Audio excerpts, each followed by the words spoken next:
Hello fellow Malaysians, my name is Junyao. I'm one of the 3 student founders of Be an Ally. In Be an Ally, one of our missions is to eliminate stigma around suicide and mental health, to make it easier for people to reach out and help those who are struggling, and for people who are struggling to get help. Unfortunately, there are a lot of myths and unfair beliefs around suicide that are holding us back as a society in understanding and helping people who are struggling with suicidal ideation. So today, hopefully we can debunk some of these myths. But hey, you don't have to listen to me. I'm not a mental health professional.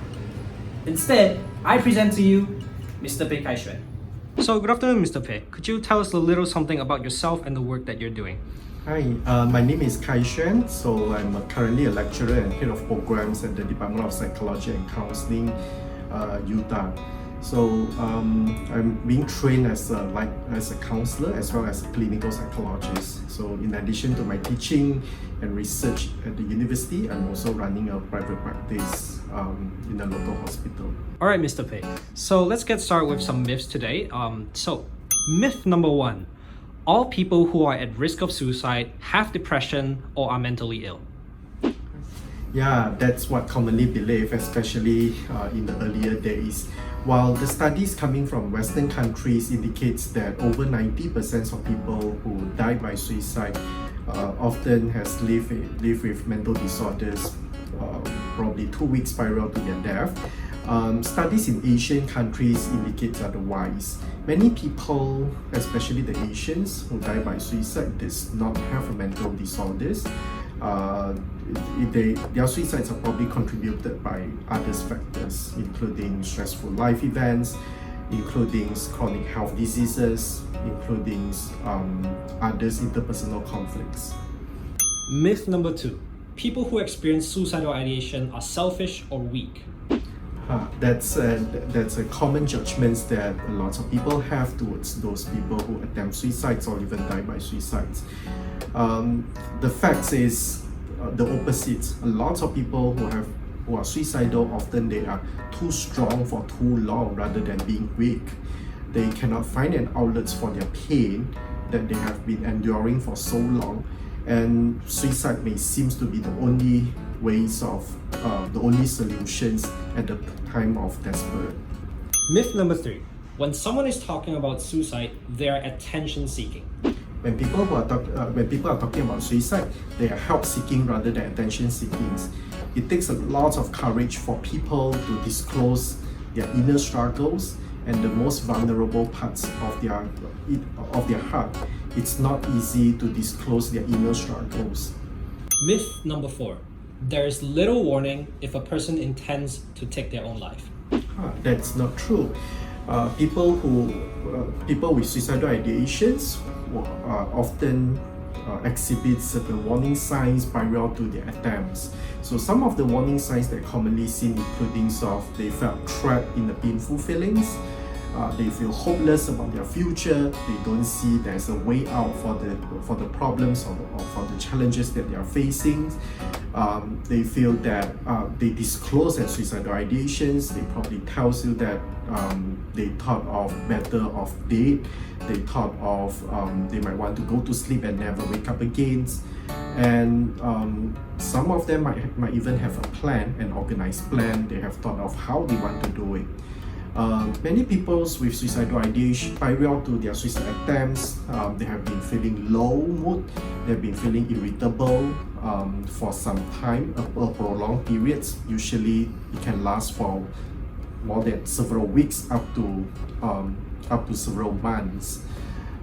Some people may feel agitated, they may have unexplained angers.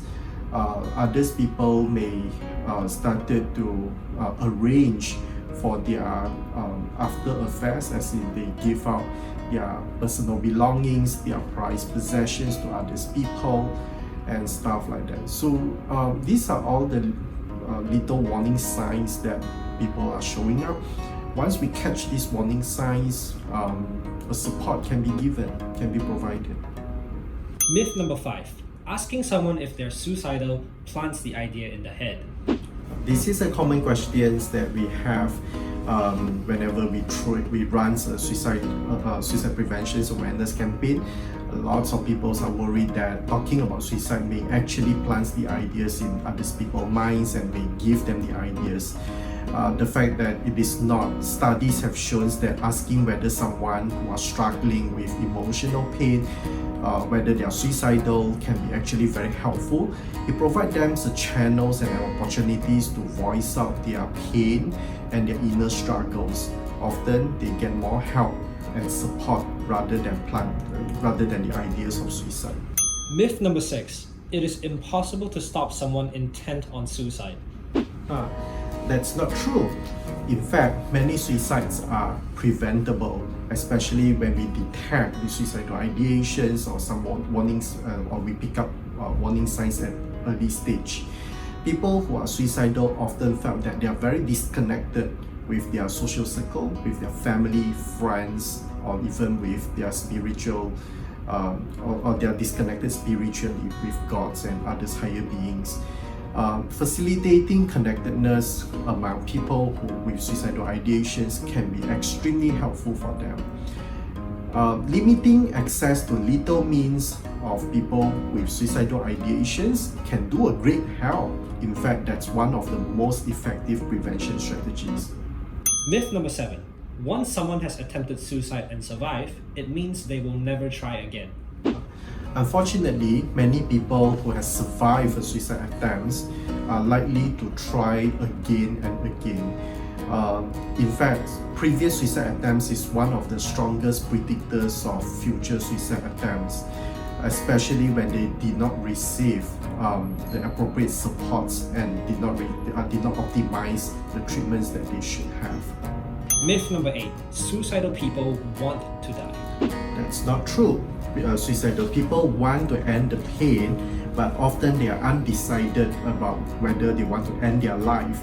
It was just that at the times of desperations, they thought that ending the life is the only way of ending the pain.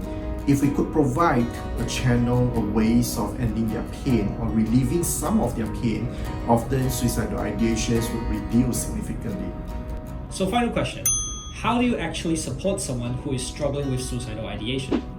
Now, you can care for them by saying care, C-A-R-E, is a mnemonics for a 4-step approach of supporting people with suicidal ideation. Step number 1, C for catch the sign, catch the warning signs early. We have discussed some of the warning signs earlier. If you notice that your friends or your family members, your loved ones who are depressed, with or having a low mood for more than 2 weeks, they have expressed certain sense of hopelessness, thinking or suicidal ideations. That's a warning signs that you should catch up. Step number 2, attentively listen to them without judgments. Now, the best thing that you can do for people who are in the desperate, people in with suicidal ideation is listen to understand them, listen to be there with them rather than to correct them, rather than to wanted to pull them out of it. They probably need understandings, they probably need empathy rather than they need your corrections or moral lectures. Step number 3, so risk reductions. You probably can discuss with the persons who are struggling with suicidal ideations. Is there anything that can be done to reduce the risk of harming themselves, including how can they make their environment safer? If they are living in a high floor units, do they want to live in a